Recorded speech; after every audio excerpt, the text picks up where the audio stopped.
then this brings it to this. Ooh, that's hot. I'm gonna put you over here. Okay. But now we're bringing to the advanced mechanism. See which one it is.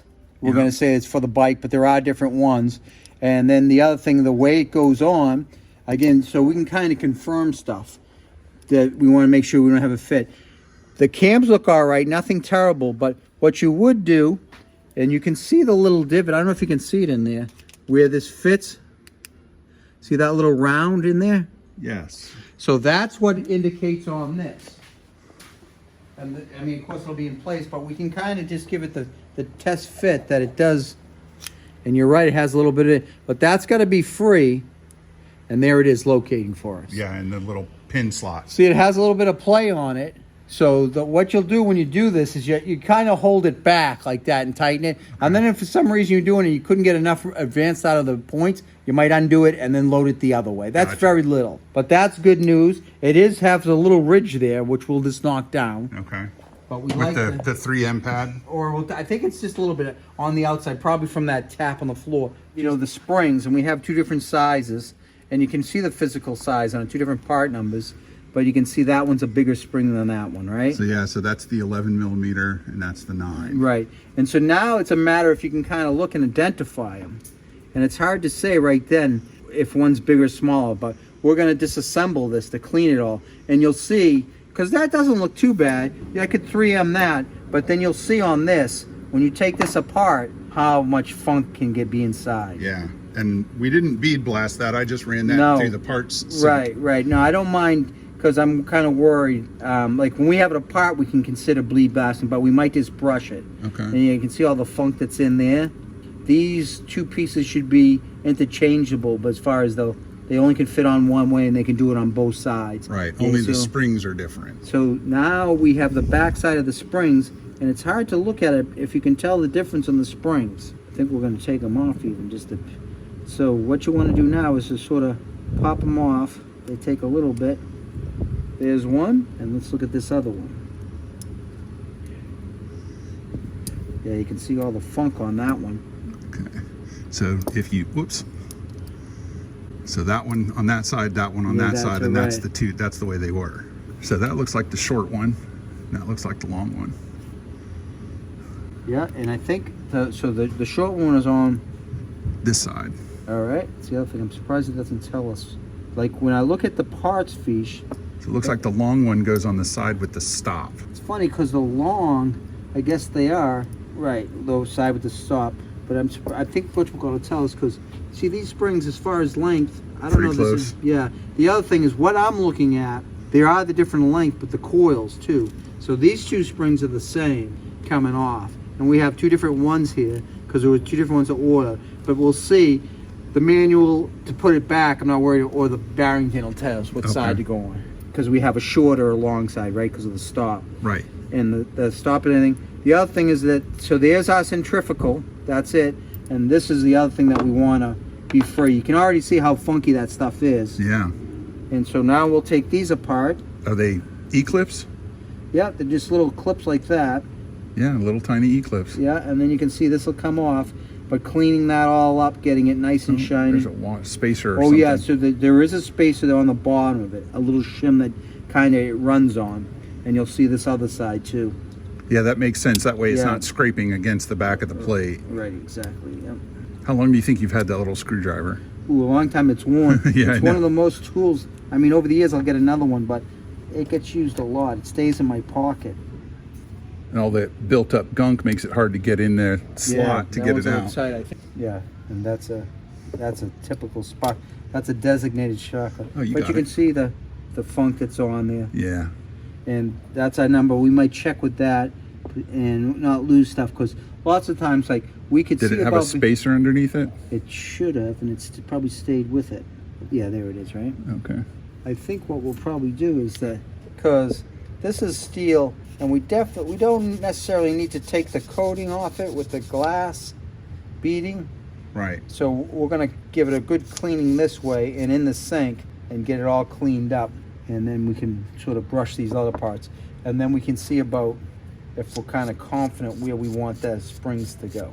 And then we get this back together. But let me just take the, I'm gonna call it the biggest stuff over to the sink.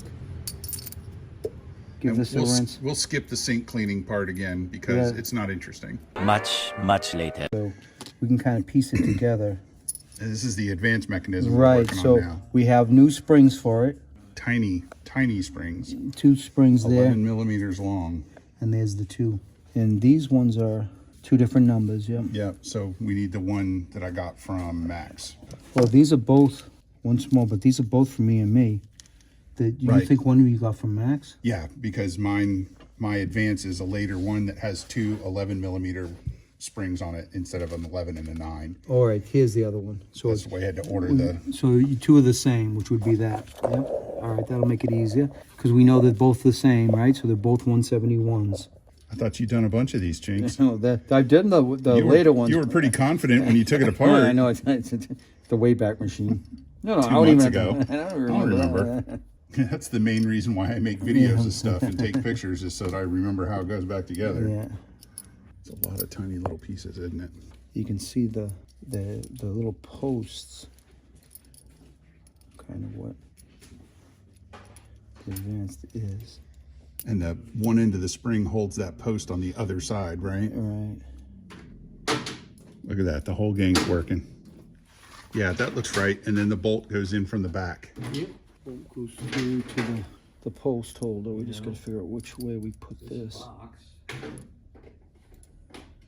Just maybe. Liar out of me. Well, now you know that falls out till it's screwed on. So you can smear, you can smear a little regular. You think you got it? We got something to try anyway.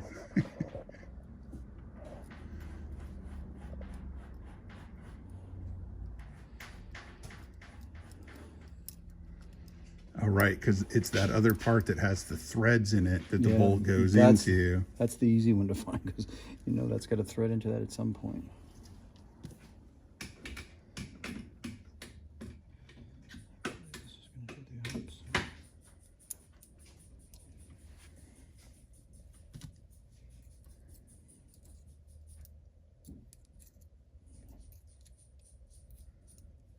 There you go.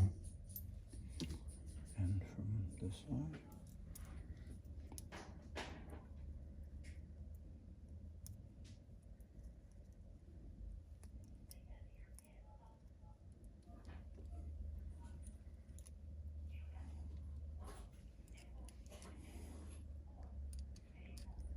All right, so now the springs, you gotta see where they're gonna do to. So this is our Advance, and way it works, you can see this plate's gonna go on afterwards. This plate goes in and the points are on there, and this Advance, if you look at it, has a cam. So this rotates around with the engine, and each time it comes over the cam, it opens the points, Right. and that fires your ignition.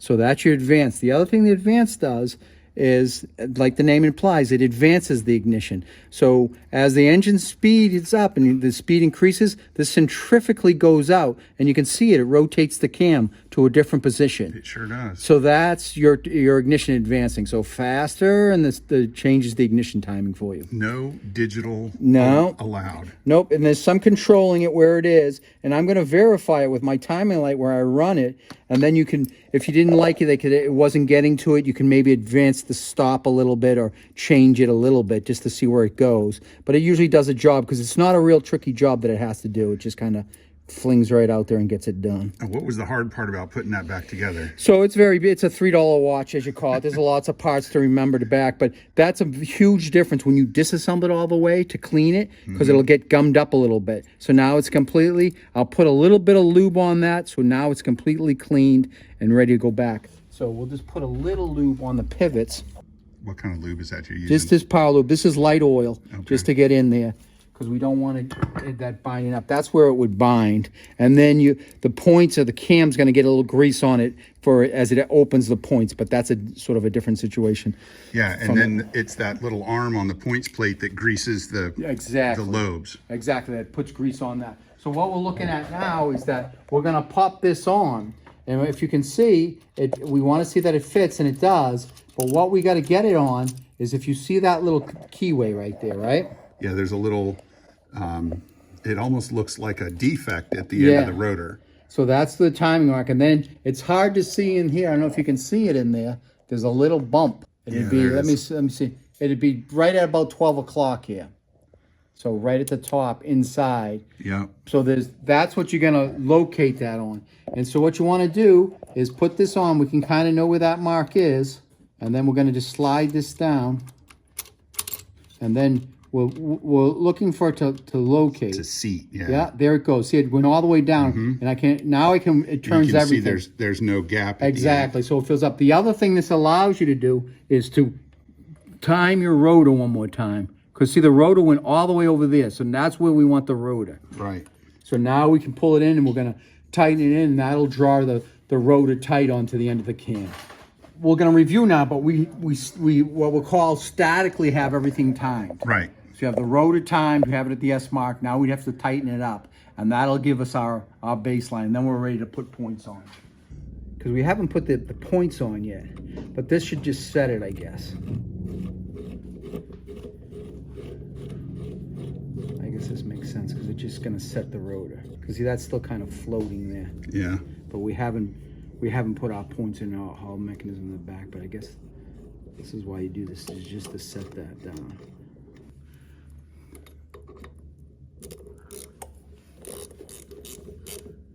And so what I can do too is that I kind of want to cheat, and I don't want that to move on me.